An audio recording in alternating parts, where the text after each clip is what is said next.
kita breakfast di Akila.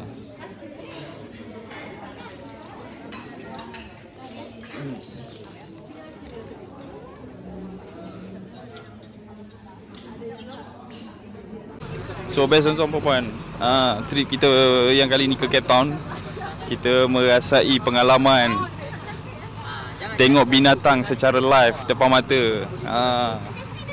Mana dah dapat? Nak pergi sendiri mungkin lambat lagi. Tapi dengan Pabligo alhamdulillah kita dapat. Tengok. Waduh. 60 grams. Oh. So do you think it's clever?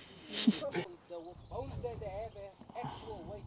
So they can't Form National Geographic. Ingat senang kita tengok. So here we have the Cape African buffalo. One of the aggressive animals, also part of the Big Five.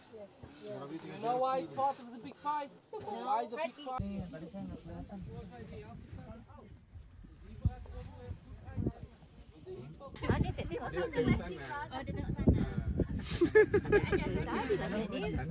Kolam adalah.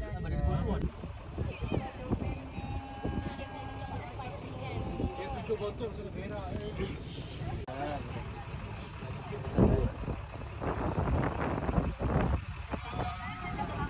Tadi dah kosong.